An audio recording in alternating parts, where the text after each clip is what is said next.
At my daughter's wedding reception, my son-in-law introduced me to his wealthy parents as the disgusting janitor who raised my wife poorly. The entire room erupted in laughter at his cruel joke. I stood there in my discount store suit, watching these people mock the man who had worked double shifts just to put food on the table and send his daughter through nursing school. They saw exactly what I wanted them to see, a broken-down hospital worker living on scraps. But when his mother's face went pale and she whispered, "Wait, aren't you Dr. Damien Blackwood, the CEO who just bought our pharmaceutical company?" The laughter died instantly. What happened next would destroy their family empire and reveal a 25-year revenge plan they never saw coming.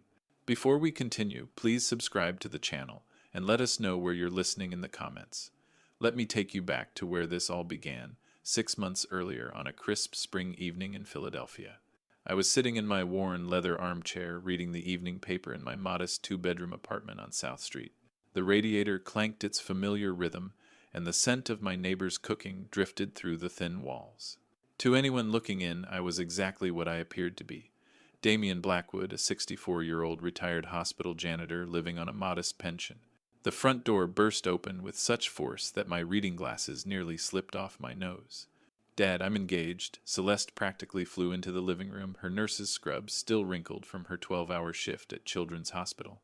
Her cheeks were flushed pink from the March evening air, and her eyes sparkled with pure joy. She thrust her left hand toward me, and a modest diamond ring caught the warm glow of my table lamp. The ring trembled slightly on her finger. Her excitement was that intense. I set down my newspaper, the crossword puzzle forgotten, and rose from my chair. "Celeste, sweetheart." I pulled her into an embrace, feeling her practically vibrate with happiness. "When did this happen? Tonight?" Right after my shift ended, Sterling picked me up from the hospital and drove to Rittenhouse Square Park. He got down on one knee right by the fountain where we had our first date. Her words tumbled over each other like water rushing downstream. "Dad, I'm so happy I could burst." I held her at arm's length, studying her radiant face. 27 years old, and she still looked like the little girl who used to bring me dandelions from the small garden behind our old house. She had her mother's eyes, her mother's smile, her mother's generous heart. "Show me his picture," I said, settling back into my chair as Celeste fumbled for her phone. She scrolled through her screen fingers, dancing across the glass with practiced ease. "Here, this is from his LinkedIn profile." "Isn't he handsome?" I adjusted my reading glasses and took the phone. The young man staring back at me had perfectly styled brown hair, a confident smile, and wore what looked like an expensive suit. But it wasn't his appearance that made my stomach clench like a fist. It was the name beneath the photo, Sterling Whitfield III. My weathered hands tightened around the phone. Whitfield. I knew that family name all too well, though Celeste had no idea about the history between us. To her, I was just Dad, a retired hospital worker living quietly in South Philadelphia. "Celeste," I began carefully, my voice losing its earlier warmth. "Tell me about his family. What do they do?" Her smile faltered slightly at my serious tone. "They're in pharmaceuticals. Old family business, I think. Sterling says they've been helping people for generations." She paused, studying my expression. "Dad, what's wrong? You look like you've seen a ghost." I stared at the screen, memories flooding back like a dam bursting. The Whitfield corruption scandal 25 years ago. Their systematic destruction of small, independent pharmacies. The way they'd crushed anyone who stood in their path, including a young pharmacist named Damien Blackwood who'd tried to compete with their empire, including the woman I'd loved more than life itself. Dad, Celeste's voice brought me back to the present. "You're scaring me." I looked up at my daughter's concerned face, seeing so much of Elena in her features. Elena, who'd died because we couldn't afford the medications that might have saved her. Medications that the Whitfield family had priced beyond our reach after destroying my small pharmacy business. "I'm sorry, sweetheart," I said, forcing a smile and handing back her phone. "I was just surprised, that's all. It's wonderful news."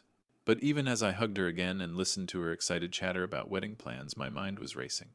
Sterling Whitfield III, the grandson of the man who destroyed my life and killed my wife through pure corporate greed. After Celeste finally left, promising to bring Sterling by for dinner soon, I sat alone in my quiet apartment. The evening news played softly on my old television, but I wasn't listening. I was thinking about the young woman who'd just walked out my door, glowing with happiness, planning to marry into the family that had taken everything from me. The same family that had no idea the broken janitor they'd created 25 years ago had spent every day since then building an empire of his own. an empire that now dwarfed theirs in every possible way. I walked to my bedroom and opened the closet, pushing aside the worn work clothes that maintained my carefully constructed facade. Hidden behind them was a small safe, and inside that safe were documents that would have shocked my daughter to her core. Medicor Industries, the pharmaceutical giant I'd built from nothing, the company that was now the fifth largest drug manufacturer in the world, the empire I'd created with one singular purpose: to someday have the power to destroy the Whitfield family the way they destroyed mine. And now their heir wanted to marry my daughter. I closed the safe and returned to my living room, staring out the window at the Philadelphia skyline. Somewhere out there, Sterling Whitfield III was probably celebrating his engagement, completely unaware that his future father-in-law was the one man on earth with both the motive and the power to destroy everything his family had built. The irony was almost poetic, almost. After Celeste left, I remained in my living room, her engagement ring still glittering in my memory like a cruel joke. The apartment felt enormous around me, every shadow deeper, every creak of the old building louder. I'd lived alone here for 7 years, maintaining this modest facade while my real life existed in boardrooms and corporate towers across 3 states. I walked to my bedroom dresser and opened the bottom drawer, pushing aside folded sweaters that smelled faintly of mothballs. My fingers found the small wooden box I kept hidden there, a box I hadn't opened in months but could never bring myself to throw away. Inside were photographs from another lifetime, pictures of a small pharmacy on Germantown Avenue with Blackwood Family Pharmacy painted in cheerful blue letters across the window, pictures of Elena behind the counter, her dark hair pulled back, her smile radiant as she helped elderly customers understand their medications. Pictures of the life the Whitfield family had systematically destroyed. I lifted Elena's photograph with careful hands, my weathered fingers tracing the edge of the frame. She'd been 32 in this picture, just 5 years older than Celeste was now. The same generous heart, the same determination to help people, the same naive belief that goodness would always triumph over greed. "I should have protected you better," I whispered to her image the words I'd spoken 1,000 times in 25 years of guilt and regret. The memories came flooding back, as vivid as if they'd happened yesterday instead of a quarter century ago. It was 1999. I was a young pharmacist, 39 years old, with dreams of building something meaningful. Elena and I had scraped together every penny we had to open our small independent pharmacy in North Philadelphia. We specialized in serving low-income families, often extending credit to people who couldn't afford their medications, sometimes giving away prescriptions for free when we knew families were struggling. We weren't getting rich, but we were making a difference. That was enough for both of us. Then Whitfield Pharmaceuticals decided they wanted to expand into our neighborhood. It started subtly. Suppliers began having delivery problems with our orders. Insurance companies started questioning our billing practices with increasing frequency. Customers began receiving anonymous calls, suggesting they might get better service at the new Whitfield-owned pharmacy opening 3 blocks away. When subtle didn't work, they became direct. Marcus Whitfield, Senior Sterling's grandfather, visited our pharmacy on a cold November morning. I remember him clearly, tall, silver-haired, wearing a coat that probably cost more than we made in a month. He didn't introduce himself, didn't pretend to be anything other than what he was. "Mr. Blackwood," he'd said, his voice carrying the particular arrogance of old money. "I'm prepared to make you a very generous offer for your business." The offer wasn't generous. It was insulting. Barely enough to cover our outstanding loans, nothing left over to start fresh somewhere else. "This neighborhood isn't big enough for 2 pharmacies," he'd continued when I declined. "I'd hate to see you make this more difficult than it needs to be." I should have taken the threat seriously. Should have understood that men like Marcus Whitfield didn't make idle warnings. Instead, I believed that hard work and honest service would be enough to compete with corporate money and political connections. I was wrong. Within 6 months, they'd destroyed us completely. Suppliers refused to deliver to us, claiming we were high risk. Insurance companies dropped us from their networks, citing irregularities that never existed. The city health department began making surprise inspections, finding violations that materialized out of thin air. The final blow came when Elena got sick. Lupus, an autoimmune disease that attacked her kidneys, her joints, her entire body. The medications that might have controlled it, might have given us years together, cost $800 a month. Our insurance, what little we had left, wouldn't cover experimental treatments. I applied for assistance programs, begged pharmaceutical companies for compassionate use exceptions, mortgaged everything we owned. The Whitfield family, who controlled the patents on 3 of the 4 drugs Elena needed, denied every application. Insufficient financial hardship, their form letters always said. As if losing our business, our home, our future wasn't hardship enough. Elena died on a Tuesday morning in February 2001.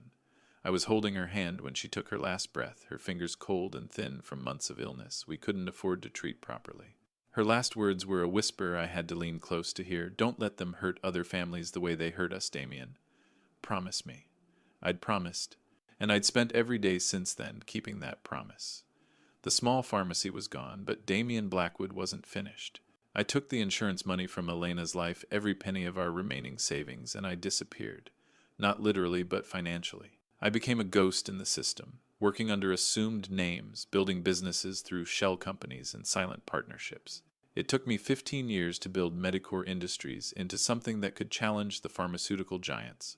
Another 10 years to make it powerful enough to acquire them. Now, 25 years later, I owned 85% of Whitfield Pharmaceuticals. The company that had killed my wife was now mine to control, mine to destroy if I chose.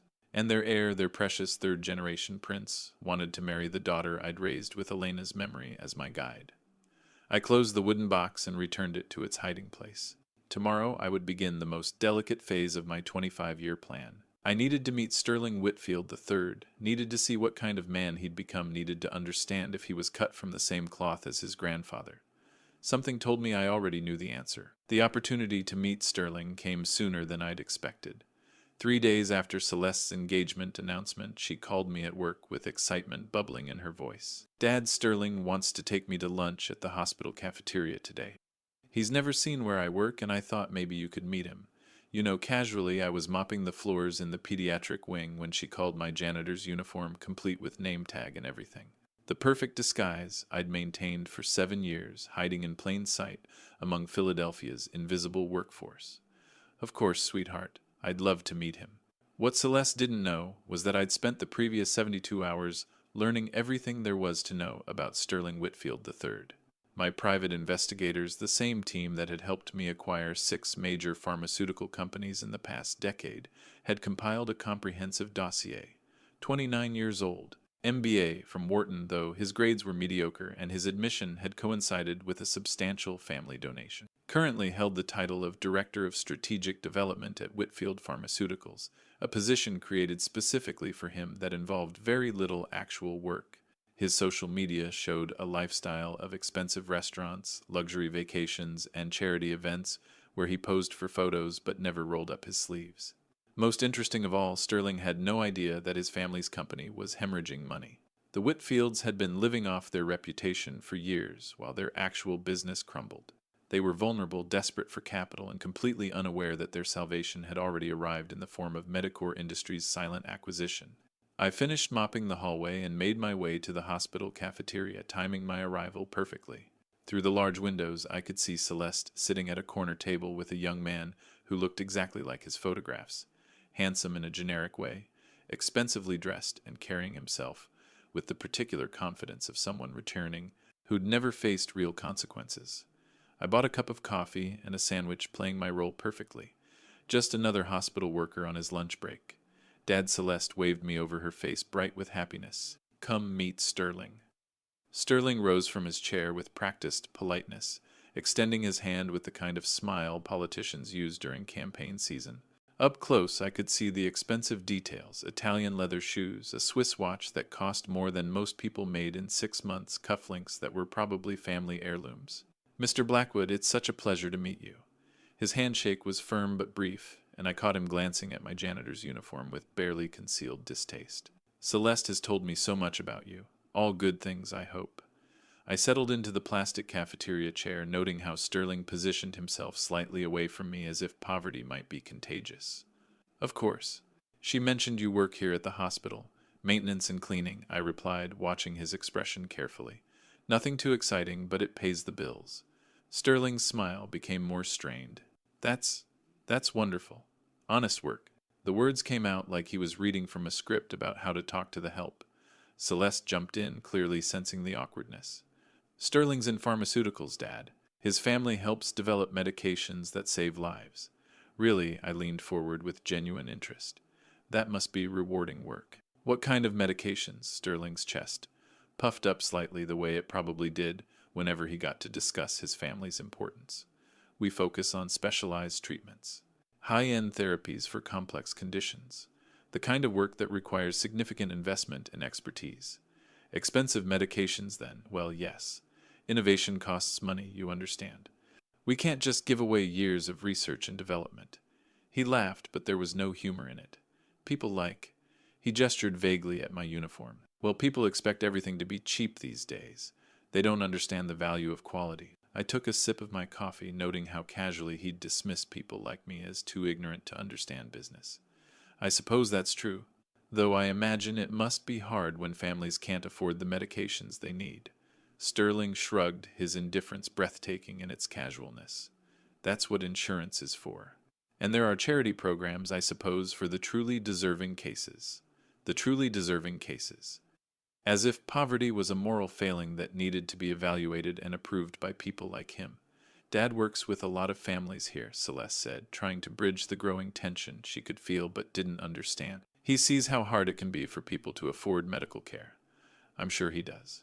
Sterling's tone suggested he found this topic both boring and beneath his concern. But that's not really a pharmaceutical company's problem, is it?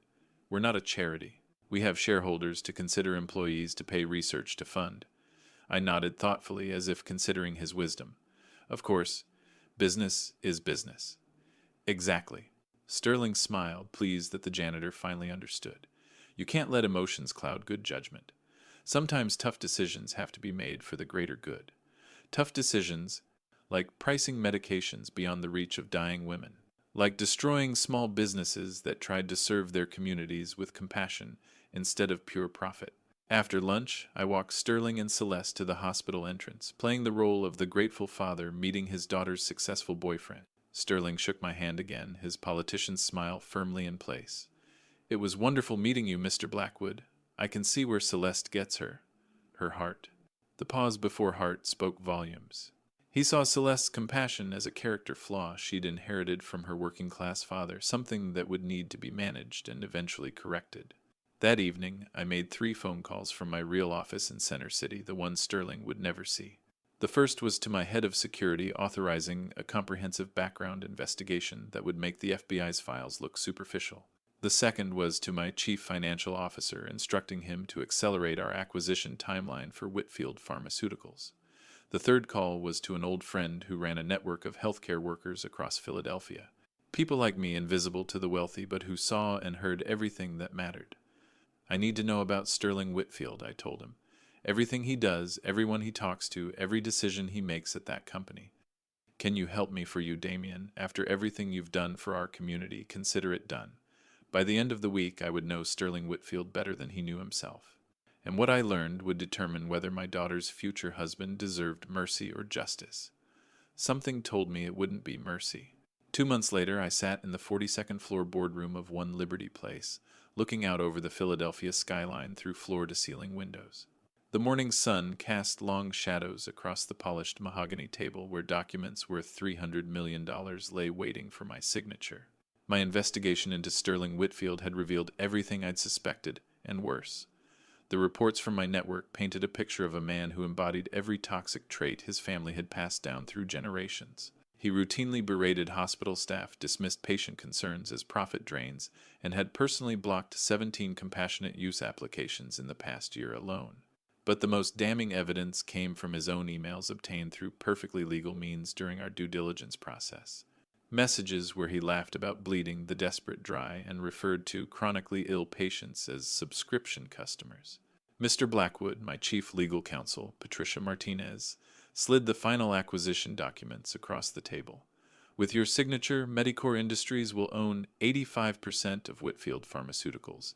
The remaining 15% is held by minority shareholders who have no voting rights.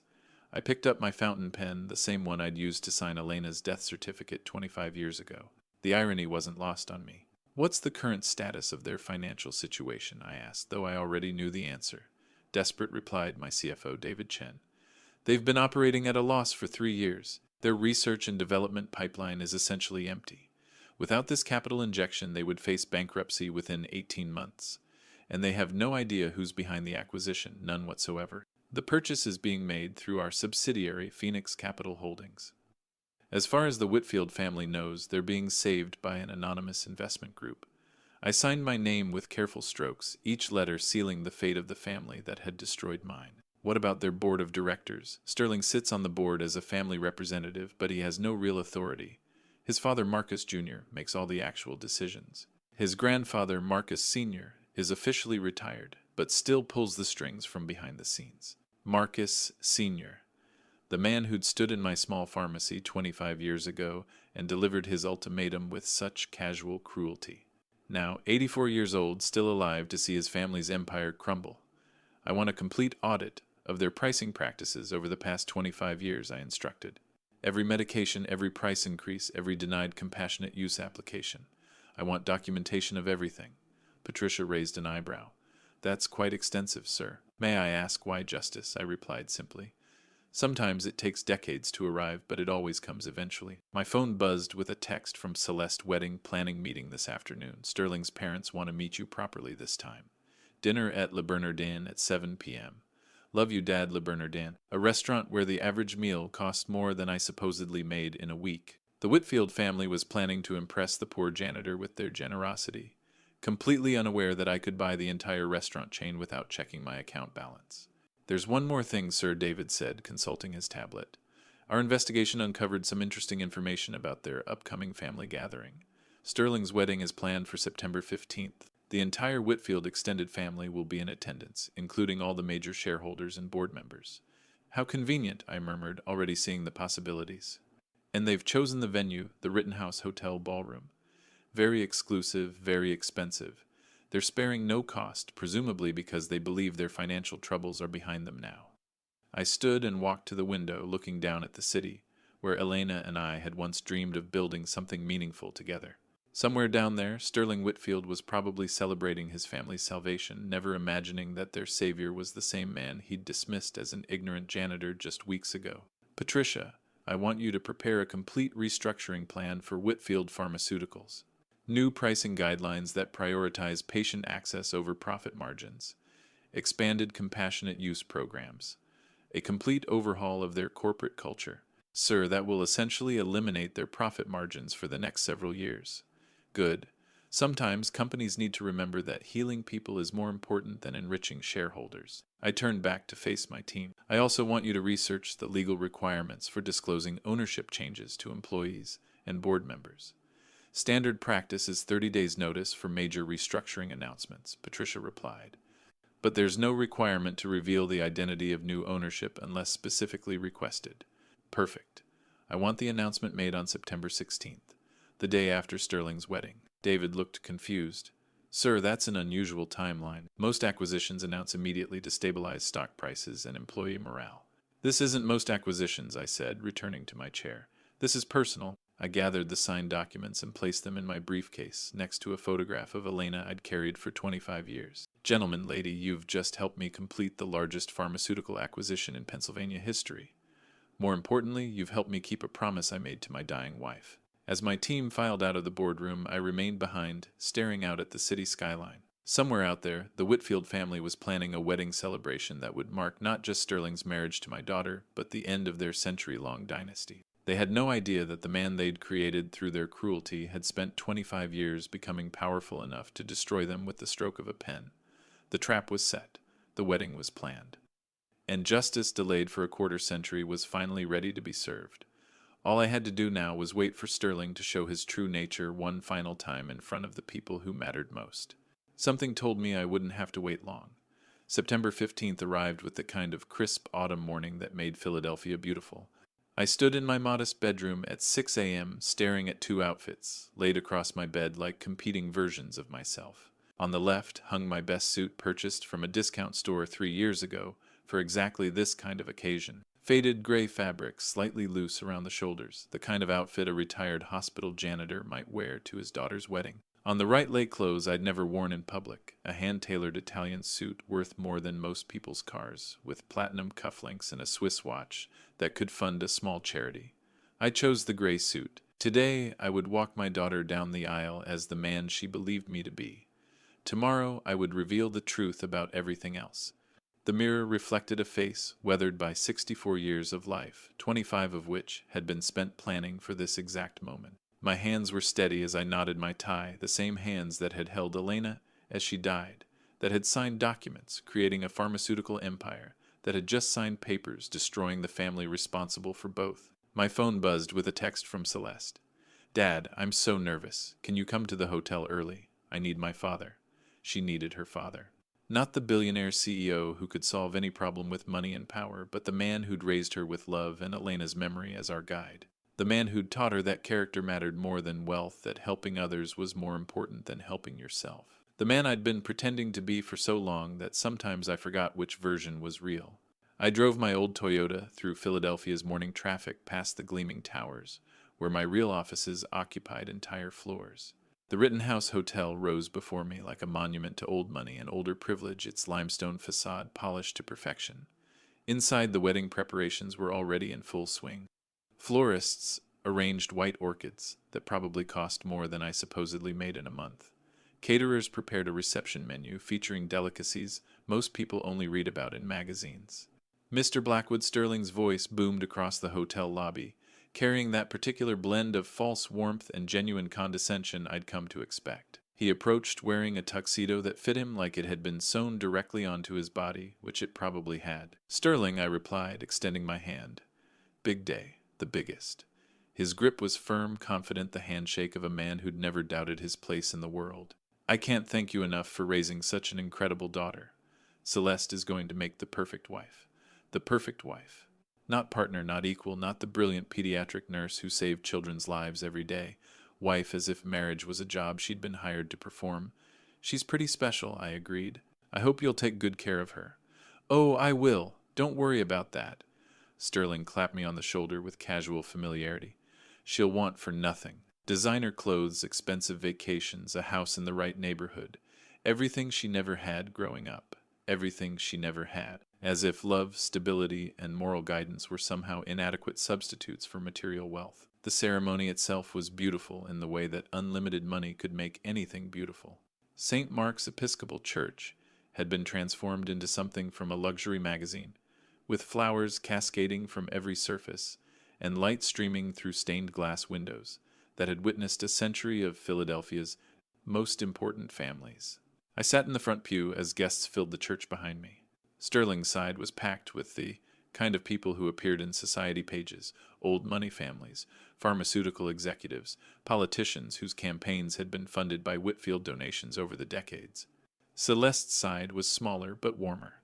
Her fellow nurses from Children's Hospital, college friends who'd become teachers and social workers, neighbors from our old South Philadelphia neighborhood who'd driven across town to celebrate with us.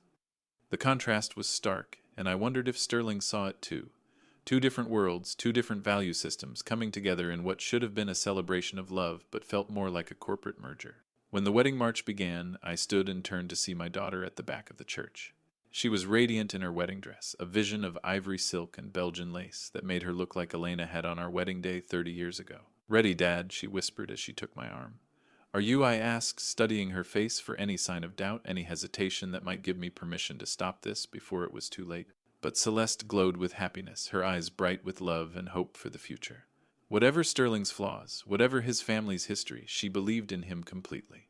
"I've never been more ready for anything in my life," she said. We walked down the aisle together, her hand resting lightly on my arm, her train rustling against marble floors. Every step felt like a countdown to an explosion I'd been building for 25 years. At the altar, Sterling waited with his groomsmen, all young men who looked like they'd stepped from the same privileged mold. His smile was confident, proprietorial, the expression of someone claiming a prize he'd won through superior breeding and social position. "Who gives this woman to be married to this man?" the minister asked. "I do," I replied, my voice steady despite the storm in my chest. I kissed Celeste's forehead gently and placed her hand in Sterling's, officially transferring her from one man's protection to another's. The ceremony proceeded with expensive elegance. Professional musicians, imported flowers, readings from scripture, about love and commitment that seemed to bounce off Sterling like rain on marble. When they were pronounced husband and wife, Sterling kissed Celeste with theatrical passion while photographers captured every moment. The church erupted in applause and showers of rice that had probably been imported from somewhere exotic. As we moved to the reception at the Rittenhouse Hotel ballroom, I felt the weight of what was coming. In a few hours, Sterling would reveal his true nature in front of everyone who mattered. The mask would slip, the cruelty would show, and justice would finally have its moment. I just hoped Celeste would forgive me for what I was about to let happen to her perfect day. The Rittenhouse Hotel ballroom had been transformed into something from a fairy tale, if fairy tales cost $500,000 to produce. Crystal chandeliers cast warm light over tables draped in silk, while orchids flown in from Thailand created cascading centerpieces that probably cost more than most people's annual salaries. I found myself seated at table 12, strategically placed far enough from the head table to reinforce my position as grateful but insignificant family. Around me sat Celeste's nursing colleagues and a few neighbors from South Philadelphia, all looking slightly overwhelmed by the opulence surrounding them. Sterling held court at the head table, already working on his third glass of champagne, despite the reception having started only 20 minutes ago. His voice carried across the ballroom as he regaled his groomsmen with stories that seemed to involve a lot of expensive purchases and exotic locations. Ladies and gentlemen, the wedding coordinator's voice rang through the sound system. Please welcome the bride and groom for their first dance as husband and wife. Celeste and Sterling glided onto the dance floor, to the strains of a live orchestra that had probably cost more than most weddings in their entirety. They moved together beautifully, Celeste radiant in her happiness, Sterling performing the role of devoted husband with practiced ease. But I could see the calculation in his eyes, the way he positioned them for the photographers, the subtle adjustments he made to ensure they were always in the best light. Even this moment, this supposedly intimate first dance, was a performance for him. After the traditional dances ended, the real reception began. That's when Sterling started drinking in earnest, and that's when his true nature began to emerge. "Hey, janitor?" His voice cut across the ballroom like a knife, loud enough to make nearby conversations pause. He was pointing directly at me, his face flushed with alcohol and something darker. "Come over here. I want to introduce you to some people." The ballroom seemed to hold its breath. Celeste looked mortified, her face flushing pink with embarrassment. Several guests turned to stare, their expressions ranging from curious to uncomfortable. I stood slowly, maintaining the dignity that 25 years of planning had taught me. "Of course, Sterling." As I approached the head table, Sterling's grin widened with malicious pleasure. "Everyone, I want you to meet my new father-in-law. This is the man who raised my beautiful wife." He draped his arm around my shoulders with false camaraderie, his grip tight enough to be controlling. "Isn't it amazing what love can overcome? I mean, look at this guy. Hospital janitor, lives in some tiny apartment in South Philly, probably never made more than minimum wage in his life." Nervous laughter rippled through the nearby tables. Some guests looked away, clearly uncomfortable with the public humiliation unfolding before them. "Sterling, please," Celeste whispered, her voice tight with mortification. I'm just being honest about your background, honey. There's no shame in being poor, right?" He squeezed my shoulder harder, his politician's smile never wavering. "I mean, someone has to clean the toilets and mop the floors. It's honest work." More laughter, louder this time, as guests realized this was apparently acceptable behavior in the Whitfield family circle. "The best part," Sterling continued, his voice rising with alcohol-fueled confidence, "is how grateful he island. You should have seen him at our first meeting, practically bowing and scraping, so thankful that someone like me would marry his daughter." That was a lie, but the crowd didn't know that. They laughed again, feeding off Sterling's cruelty like spectators at a gladiator match. I told Celeste, I said, "Honey, your dad's a sweet old man, but let's be honest about what this marriage means for your family." He gestured grandly with his champagne glass. "I'm lifting her out of poverty, giving her a life she never could have imagined, growing up in that little house with hand-me-down furniture and generic groceries." Celeste had tears in her eyes now, but Sterling was too drunk and too caught up in his performance to notice. "But hey," he continued, his voice carrying to every corner of the ballroom, "that's what family is for, right? Taking care of the less fortunate. Even when they're—" He paused for dramatic effect, his grin turning cruel. "Well, even when they're kind of annoying." The laughter was uncomfortable now, forced as guests began to realize they were witnessing something ugly disguised as humor. But Sterling wasn't finished. The alcohol had loosened his tongue completely, and 29 years of entitled privilege came pouring out. "I mean, let's be honest here," he said, his arm still clamped around my shoulders like a vice. "This is the disgusting janitor who raised my wife poorly. Look at him. Those clothes probably came from Goodwill. That watch is probably from a gas station. But now he gets to be part of the Whitfield family, so I guess we're stuck with him. The ballroom fell completely silent. Even Sterling's groomsmen looked uncomfortable with how far he'd pushed the joke. Sterling. A sharp female voice cut through the silence like a blade. That's quite enough. I turned to see a woman in an elegant black dress approaching our table. Her silver hair, perfectly styled, her jewelry understated but clearly expensive. Margaret Whitfield Sterling's mother had arrived fashionably late from her European vacation. Mom Sterling's demeanor shifted instantly, the cruel showman replaced by an eager-to-please son. "You made it. Come meet my new father-in-law." Margaret approached with the measured steps of someone accustomed to making grand entrances.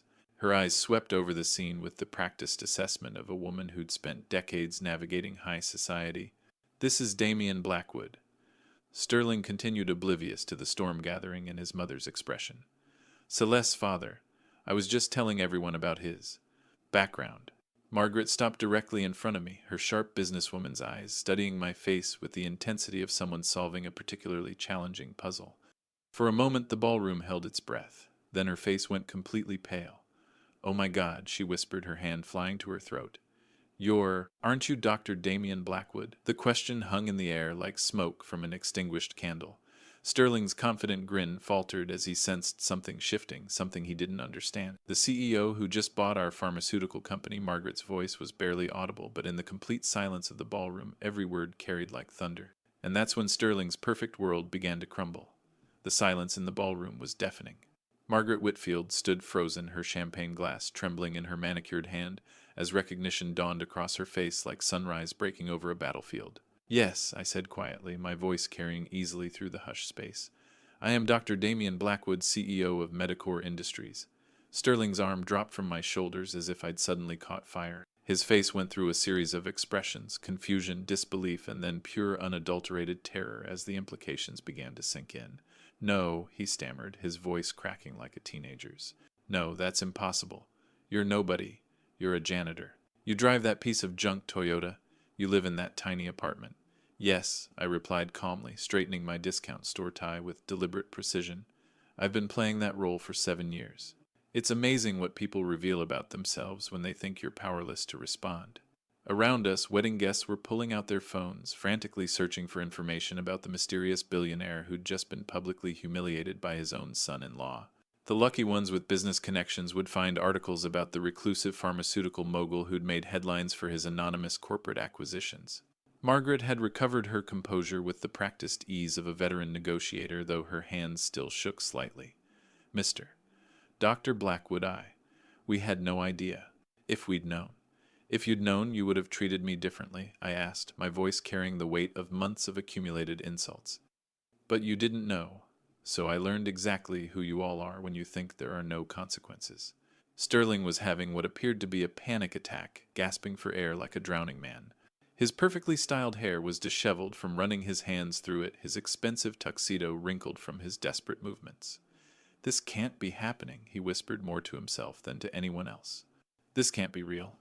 "Oh, it's very real," I said, turning to face the crowd of wedding guests, who were now staring at us with the fascination of people witnessing a social execution. "Sterling, would you like to tell everyone about your family's current financial situation? Or shall I, please?" Sterling dropped to his knees right there on the polished ballroom floor. His $5,000 tuxedo be damned. "Please, sir, I didn't know. I never would have. Please forgive me." The sight of him groveling was pathetic to witness. The confident young man who'd spent months belittling me for my modest appearance now crawled on expensive marble, his voice high with terror. "Stand up, Sterling," I said quietly. "Begging doesn't suit you." He scrambled to his feet, his face flushed red with humiliation and fear. Around us, his parents' wealthy friends watched, with the horrified fascination of people witnessing a public execution. Margaret stepped forward, her businesswoman's instincts finally overriding her shock. "Dr. Blackwood, perhaps we could discuss this privately.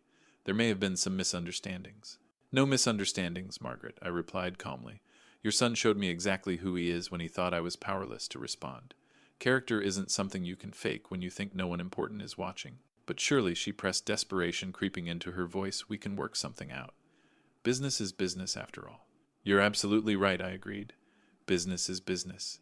Which is why I should probably mention that Medicor Industries now owns 85% of Whitfield Pharmaceuticals. If the ballroom had been quiet before, it was now silent as a tomb. Sterling made a sound like air being let out of a balloon. We bought your company through a shell corporation 3 months ago. I continued, my voice conversational as if I were discussing the weather. Phoenix Capital Holdings. Your family was so desperate for capital that you didn't even investigate who was providing it. Margaret's face cycled through several shades of pale. You own our company. I do. And tomorrow morning I'll be announcing a complete restructuring. New pricing policies that prioritize patient access over profit margins. Expanded compassionate use programs. A fundamental shift from treating sick people as profit centers to actually healing them. Sterling found his voice, though it came out as a strangled whisper. You can't do that. Our shareholders. I am your largest shareholder, I interrupted. By a considerable margin. I can do whatever I want with the company, including shutting it down entirely if I determine that's what's best for public health. The threat hung in the air like a sword.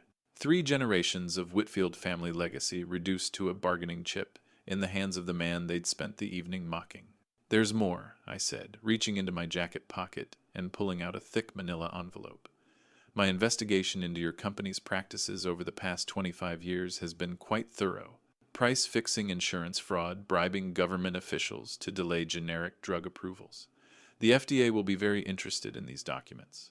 Margaret actually swayed on her feet, gripping the back of a chair for support. But the most interesting discovery, I continued, opening the envelope and pulling out a photograph, was this picture from 1999. Your father, Margaret, standing in my small pharmacy on Germantown Avenue, threatening to destroy my business if I didn't sell to him. I held up the photograph so the nearby guests could see it.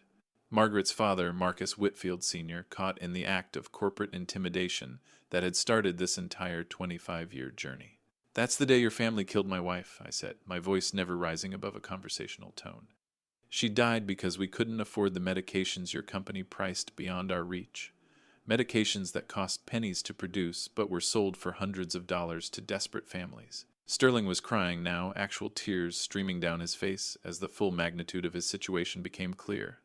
I'm sorry, he sobbed. I'm so sorry.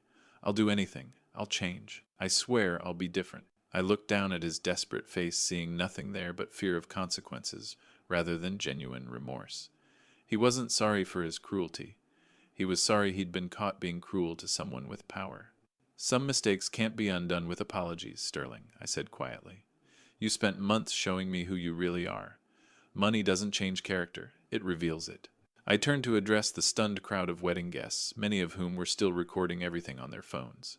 Ladies and gentlemen, you've just witnessed something that doesn't happen very often in America. You've seen wealth and privilege held accountable for cruelty and arrogance. Remember this moment, because justice doesn't always arrive fashionably late to the party.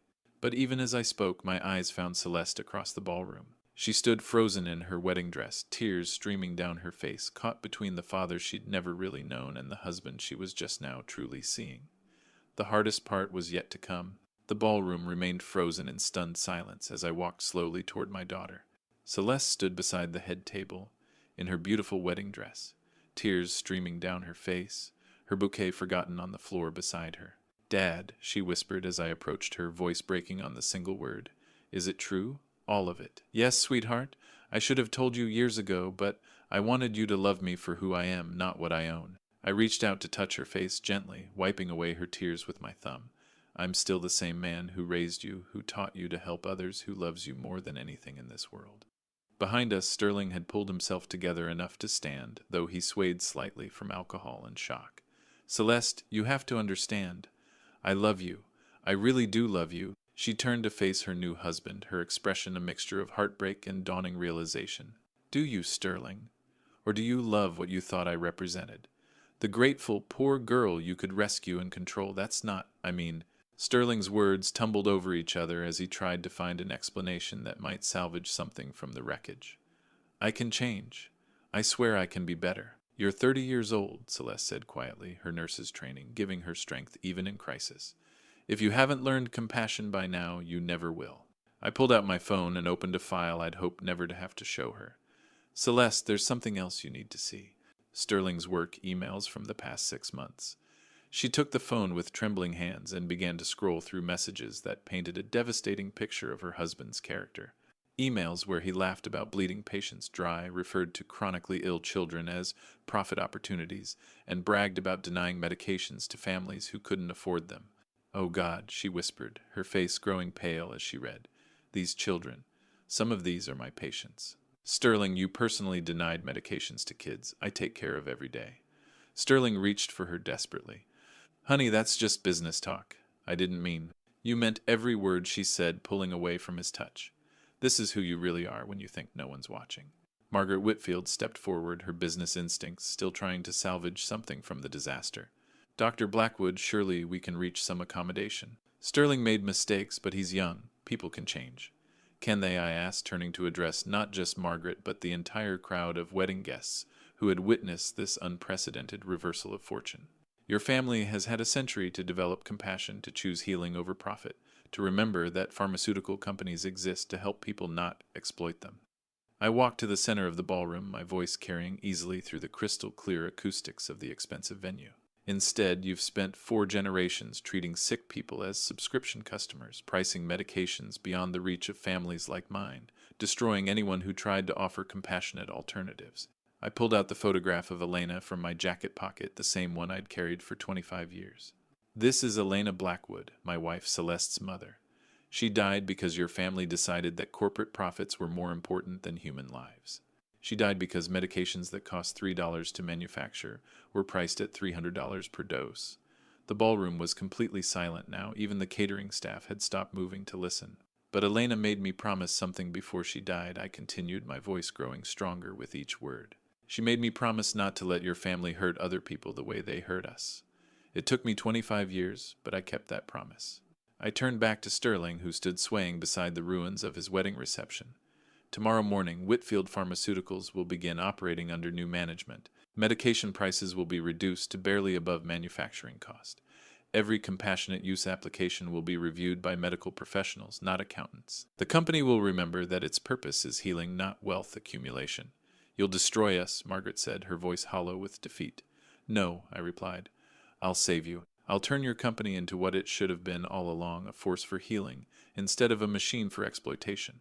Celeste walked over to me, still holding my phone with Sterling's damning emails. Dad, I'm so sorry. I should have seen who he really was. You saw what you wanted to see, sweetheart. You saw the good in him because that's who you are. That's who your mother was, too. I embraced her carefully, mindful of her wedding dress. The question now is, what do you want to do about your marriage? She looked back at Sterling, who was being supported by his groomsmen, his face a mask of terror and desperation. Then she looked around the ballroom at the Whitfield family's wealthy friends, people who had laughed at my humiliation just minutes before. I want an annulment, she said clearly, her voice carrying across the silent ballroom. I married someone I thought I knew, but that person doesn't exist. Sterling made one final desperate attempt. Celeste, please. We can work this out. I'll go to therapy. I'll change careers. I'll do whatever you want. She shook her head sadly. Sterling, you can't therapy your way out of who you fundamentally are. You enjoyed hurting my father tonight. You enjoyed the power you thought you had over someone you considered beneath you. That's not something you can fix with counseling. She turned to address the crowd of wedding guests, many of whom were still recording everything on their phones.